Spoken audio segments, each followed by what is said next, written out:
अस्सलामुअलैकुम वरहमतुल्लाहि वबरकातु। अज एक तो काम काफ़ी ज़्यादा सीगे ते उपर ना रात बारिश होंदी रही ते बहुत ज़्यादा ना काम जिहड़ा ना ज़्यादा हो गया बारिश की वजह के नाल, क्योंकि बाड़े जिहड़े ने ना बकरियां दे सारी भर गए सीगे पानी दे नाल ते रात नूं उठना पिया वा तकरीबन 1:30-2 बजे ते वो लगे रहे हैं बकरियां दे नाल ते क्योंकि बकरियां दे बाड़े जिहड़े ना वो गिले सीगे ते बकरियां जिहड़ियां ना बहुत ज़्यादा डिस्टर्ब सीगियां ते बारिश उस तो बाद फिर बहुत ज़्यादा आ गई, जिस वजह के नाल ना उन्हां दे पर्दे वगैरह खोलने पे तो काफ़ी ज़्यादा थकावट भी हो गई। तो क्योंकि उपर मींह भी पै रहा सीगा, एक बंदा ना गर्म ठंडा जिदा हो जाता ना वो हिसाब सीगा ते उस दे नाल जिहड़ा ना इंजॉय भी किया है कि रात नूं बारिश दे विच नहाते। तो बाकी जिहड़ा जिंदगी दे विच जिसले बंदा किसी भी जगह ते काम करदा या फिर कोई भी काम शुरू करदा उहदे विच इंज दे काम जिहड़े ने ना हुंदे रहिंदे ने। यानी कि अगर तुसीं जानवर रखे ने तो जानवरां दे नाल जानवर बनना पैंदा है तो फिर ही उहदे विच कामयाबी जिहड़ी मिलदी है, अदरवाइज़ उहदे विच कोई कामयाबी नहीं मिलती अगर तुसीं उहनां दे नाल जानवर नहीं बनना। मैं इहो जे बड़े चौधरी देखे ने जिहड़े कि आके ठाठ बाट दे नाल आके बह जांदे ने, मगर वो महीने बाद अगर हिसाब करते ना लख 2 लाख रुपया जिहड़ा ना वो महीने बाद इन्वैसट करदे उन्हां दे विच। उन्होंने सिर्फ एक डेरेदारी रखी होंदी है, डेरेदारी दे विच जिहड़ा ना उन्होंने हर महीने जिहड़ा ना अपने पल्लियों पाने पैंदे ने। ते कुछ लोग मैं ऐसे भी चौधरी देखे ने कि जिहड़े जिन्हां ने बोसकी दी दूसरा पाई होवे ना बोसकी का सूट, तो वो आके गाइयां मज्झां दे नाल जिसले डेरे ते आंदे ने वो गाइयां मज्झां दे नाल गाइयां मज्झां ही बन जांदे ने, जानवर ही बन जांदे ने, क्योंकि उन्होंने इन्ना शौक होंदा।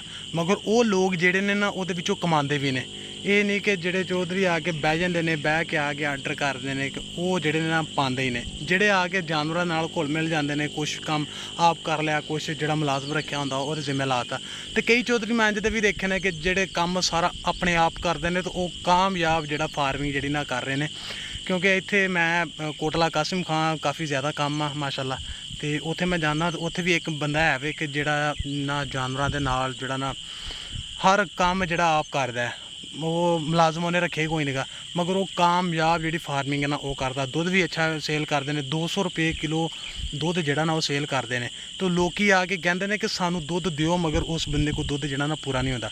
उस तो इलावा जानवर अगर उन्हें जिहड़े रखे ने, जानवर भी बहुत प्यारे रखे हुए हैं कि यानी कि जानवर जिहड़ी मझ आ वो भी 15-16 किलो दुध जिहड़ा ना वो रोज़ाना की बुनियाद पर दे रही है। गाय उस बंदे ने गाई रखी है, गाई जी 20-25 किलो दुध वाली गाई रखी हुई है। उस ये फायदा होंदा कि जो जानवर होंगे ना नॉर्मल कैपेसिटी के यानी कि 20-25 किलो वाले वो जानवर एक खाते थोड़ा वा उन्होंने बॉडी स्कोर हो जाता होंगे।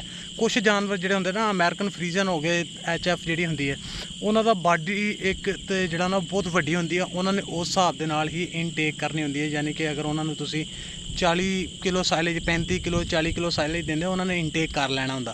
मगर वो दुध जोड़ा वा वो दुध भी उस हिसाब नाल देंगे, मगर वो प्रॉपर एक तुहानू पता होना चाहिए, एजुकेशन होनी चाहिए, वो बारे तलीम होनी चाहिए है कि उसनू तुसी किस तरह उस तो अच्छी प्रोडक्शन लै सकते हो, अच्छा दुध किस तरह उसको लै सकते हो।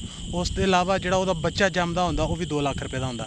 तो जोड़ा उस बंदे ने 20-25 किलो वाली गाई रखी है, वो मूवमेंट जी बच्छी तैयार होकर विकती है तकरीबन 4-4.5 लाख के राउंड बाउंड विक जाती है। जिहड़ियां वड्डियां गाइयां होंदियां उन्हां दा बच्चा जिहड़ा एक दिन दा होंदा 2 महीने का विकदा, मगर उन्हां दी सांभ भी उस सिस्टम के नाल करनी पैंदी है। यानी कि प्रॉपर शावरिंग हर चीज़ प्रॉपर उन्होंने देनी पैंदी कि यानी कि उहदे विच करोड़ां का खर्चा है। जिहड़ा नॉर्मल जिहड़ा बंदा ना वो काम करदा वा तो उहदे विच जिहड़ा ना वो तकरीबन 3-3.5 लाख रुपये की गाई लेंदा तो 20-25 किलो जो दुध ना वो लै लेंदे ने। तो मगर उन्हों की खुराक उन्हों का रहन सहन उन्होंने खुराक देनी किद्दां वा ते किस टाइम देनी है, उन्होंने पानी की फरावानी किन्नी का हर चीज़ का वो जिहड़ा ना ख्याल किया जाता। तो हुण जिहड़ा वा आपां आ गए हैं जी करनाने ते लागे एक पोल्ट्री फार्म है, इन्होंने ना गोड फार्मिंग शुरू की है। तो उस दे विच इन्होंने तकरीबन जिहड़ा ना 50 जानवर इन्हों दे हो गए माशाअल्लाह। एक बच्चा जिहड़ा ना वो सही नहीं गा, यानी कि उन्होंने पोलियो आ वो शुरू तो खड़ा ही नहीं होया, उन्होंने जाके चैक करते हैं। तो हुण जाके आपां मिलते हैं उत्थे जाके तुहानूं कुछ सीन जिहड़े ना जिहड़ियां बकरियां उन्होंने नवीं लैके आए ने वो भी तुहानूं चैक कराने हैं, जिहड़ा बच्चा बीमार हो भी तुहानूं दिखाने हैं।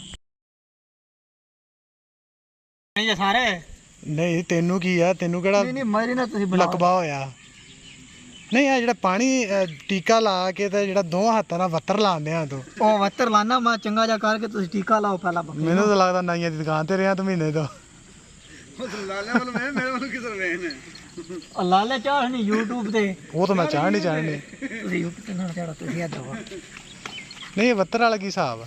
ਉਹ 72 ਵਾਲੇ ਦੱਸਣਾ ਸਰ ਤੁਹਾਨੂੰ ਮੈਂ ਤੁਸੀਂ ਵਾਲਾ ਟੀਕਾ ਲਾਓ। ਇਹ ਜਿਹੜਾ ਨਾ ਅੱਖਾਂ ਦੇ ਚਿੱਚੜ ਪੱਟ ਕੇ ਨਾ ਸਪਰੇਅ ਲਾਓ ਕੱਲ ਨੂੰ ਇਹਨਾਂ ਨੂੰ, ਉਂਝ ਨਹੀਂ ਵੱਲ ਹੋਣਾ ਜਦੋਂ ਲਵਾਉਂਦੇ ਆ ਸਪਰੇਅ ਇਹਨਾਂ ਨੂੰ। ਇਹਨਾਂ ਦੇ ਢੂਏ ਦਾ, ਇਹਦੇ ਢੂਏ ਦੇ ਤੇ ਮੈਂ ਪੱਟ ਦਿੱਤੇ ਆ।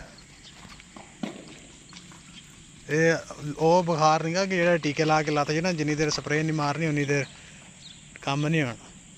ਤੇ ਟੀਕੇ ਲੱਗਣੇ ਕੋਈ ਨਹੀਂ, ਗੱਭਣਾ ਤੇ ਤੂੰ ਤੋਂ 72 ਵਾਲਾ ਹੱਥ ਲਾਉਂਦਾ। ਇਹਨੂੰ ਪੋਲੀਓ ਆ,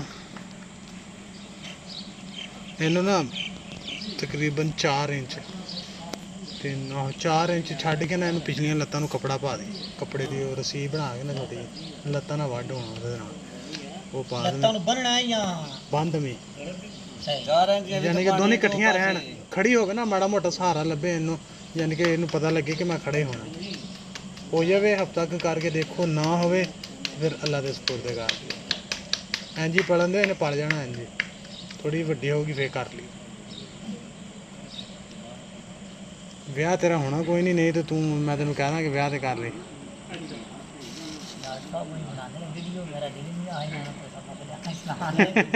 ਨਹੀਂ ਸੁਣਾ ਲਾ, ਮੈਂ ਤਾਂ ਕਹਿੰਦਾ ਤੂੰ ਸੁਣਾ, ਮੈਂ ਤੈਨੂੰ ਅੱਗੋਂ ਕੁਛ ਸੁਣਾ।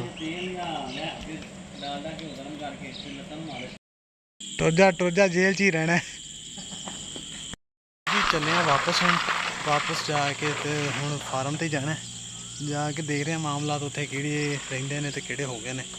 ਤੇ ਬਾਕੀ ਜਿਹੜਾ ਮੌਸਮ ਜਿਹੜਾ ਅੱਜ ਬੜਾ ਸ਼ਾਨਦਾਰ ਰਿਹਾ, ਕਿਉਂਕਿ ਬਾਰਿਸ਼ ਕਾਫੀ ਜ਼ਿਆਦਾ ਹੋਈ ਤੇ ਅੱਜ ਵੀ ਜਿਹੜਾ ਦੱਸਿਆ ਹੋਇਆ ਸੀਗਾ ਬਾਰਿਸ਼ ਦਾ ਕਿ ਬਾਰਿਸ਼ ਹੋਣੀ ਹੈ ਅੱਜ, ਮਗਰ ਜਿਹੜਾ ਨਾ ਧੁੱਪ ਨਿਕਲ ਆਈ ਤਕਰੀਬਨ ਕੋਈ ਨਾ 2:30-3 ਵਜੇ ਦੇ ਦਰਮਿਆਨ, ਤੇ ਉਸ ਟਾਈਮ ਜਿਹੜਾ ਨਾ ਥੋੜੀ ਜਿਹੀ ਗਰਮੀ ਹੋਈ। ਬਾਕੀ ਨਹੀਂ ਤੇ ਸਵੇਰ ਦਾ ਮੌਸਮ ਜਿਹੜਾ ਨਾ ਬਿਲਕੁਲ ਨਾਰਮਲ ਸੀਗਾ, ਇੰਜੋਏ ਕਰਨ ਵਾਲਾ ਮਾਹੌਲ ਸੀਗਾ ਕਿ ਬੰਦਾ ਕਿਤੇ ਜਾਵੇ ਘੁੰਮ ਫਿਰ ਕੇ ਆਵੇ।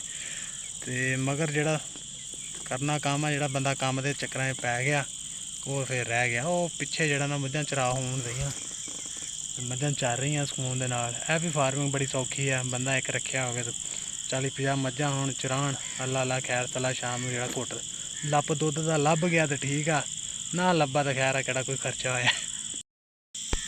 ਇਹ ਹੁਣ ਜਿਹੜਾ ਨਾ ਪਿਛਲੇ ਪਾਸੇ ਮੱਝਾਂ ਜਿਹੜੀਆਂ ਨਾ ਚਰਾ ਰਿਹਾ ਭਾਈ, ਤੇ ਇਹ ਵੀ ਇੱਕ ਨਾ ਪ੍ਰੋਫਿਟੇਬਲ ਬਿਜ਼ਨਸ ਆ। ਯਾਨੀ ਕਿ ਇੱਕ ਬੰਦਾ ਰੱਖਿਆ ਹੋਵੇ 40-50 ਮੱਝਾਂ ਤੇ ਇੱਕ ਬੰਦਾ, ਤੇ ਸਵੇਰ ਨੂੰ ਲੈ ਕੇ ਨਿਕਲ ਜਾਵੇ। 2 ਕੁ ਮਹੀਨੇ ਜਿਹੜੇ ਨਾ ਸਾਲ ਦੇ ਵਿੱਚ, ਯਾਨੀ ਕਿ ਸਰਦੀ ਦੇ ਔਖੇ ਹੁੰਦੇ ਨੇ ਜਿਨ੍ਹਾਂ ਦੇ ਵਿੱਚ ਬਾਹਰੋਂ ਕੁਛ ਸ਼ੈ ਮਿਲਦੀ ਨਹੀਂ, ਤੇ 2 ਮਹੀਨੇ ਜਿਹੜਾ ਨਾ ਸਾਲ ਦੇ ਵਿੱਚ ਪੱਠੇ ਪੁੱਠੇ ਪਾ ਕੇ ਥੋੜ੍ਹਾ ਬਹੁਤ ਗੁਜ਼ਾਰਾ ਕਰ ਲਈਦਾ। ਤੇ ਮੈਂ ਬੜੇ ਲੋਕੀ ਦੇਖੇ ਨੇ ਕਿ ਜਿਹੜੇ ਇਹ ਕੰਮ ਕਰਦੇ ਨੇ ਤੇ ਸ਼ਾਮ ਨੂੰ ਲਿਆ ਕੇ ਮਣ ਦੁੱਧ ਜਿਹੜਾ ਨਾ ਵੇਚਦੇ ਨੇ, ਮੈਂ ਉਹ ਵੀ ਬੰਦੇ ਦੇਖੇ ਨੇ। ਯਾਨੀ ਕਿ ਤੁਸੀਂ 40 ਜਾਨਵਰ ਲਾ ਲਓ ਵੱਡੇ, ਤੇ ਕਿਲੋ ਦੁੱਧ ਵੀ ਦੇਵੇ ਸ਼ਾਮ ਨੂੰ, ਕਿਲੋ ਸਵੇਰ ਤੇ ਕਿਲੋ ਸ਼ਾਮ ਨੂੰ। ਯਾਨੀ ਕਿ ਅਮੂਮਨ ਦਿੰਦਾ ਨਹੀਂ ਜਾਨਵਰ ਇੰਨਾ ਕਿਲੋ, ਅਮੂਮਨ ਜਾਨਵਰ ਜਿਹੜਾ ਨਾ 4-5 ਕਿਲੋ ਟਾਈਮ ਦਾ ਦੁੱਧ ਦੇ ਹੀ ਦਿੰਦਾ, ਮਾੜੇ ਤੋਂ ਮਾੜਾ ਵੀ।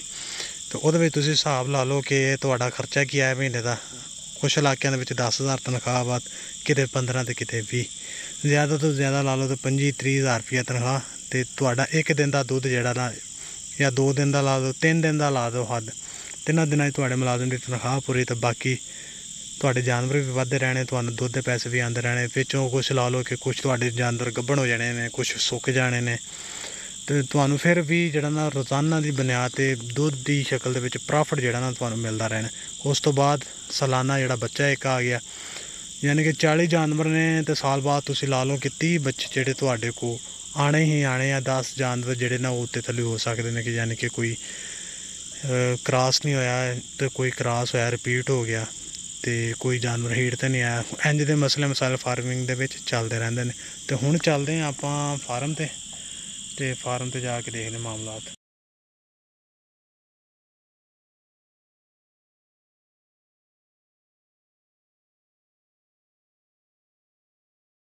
ਵਿਛੋੜਾ ਪੈਂਦਾ ਨਾ, ਬੁੜੀ ਤੋਂ ਦੂਰ ਹੁੰਦਾ ਬੰਦਾ, ਉਸ ਟਾਈਮ ਉਹਦੀ ਅਹਿਮੀਅਤ ਦਾ ਪਤਾ ਲੱਗਦਾ।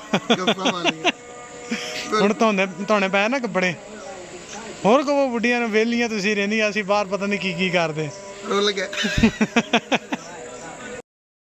ਇੱਕ ਬੰਦੇ ਨੂੰ ਕੱਢ ਕੇ ਤਾਂ ਆਪ ਵੜ ਗਏ। ਲੋ ਜੀ, ਸਾਡੇ ਉੱਲੀ ਵਾਲੇ ਬਰਤਨ ਜਿਹੜੇ ਨੇ ਨਾ ਫਾਈਨਲੀ ਧੋ ਗਏ ਨੇ ਅੱਜ। ਮਿਹਨਤਾਂ ਉਹ ਦੂਸਰੇ ਹੁੰਦੇ ਹੋ ਜੀ ਪਏ। ਉਹ ਬੜਾ ਜ਼ੋਰ ਲਾਇਆ ਕਿਸਨੇ, ਉਹ ਵੇਖੋ ਨਾ ਉੱਤੋਂ ਖੁਰਚਿਆ ਹੈ ਬਲੈਕ ਜਾ, ਲੇਕਿਨ ਉਹ ਡਾਡਾ ਹੋ ਗਿਆ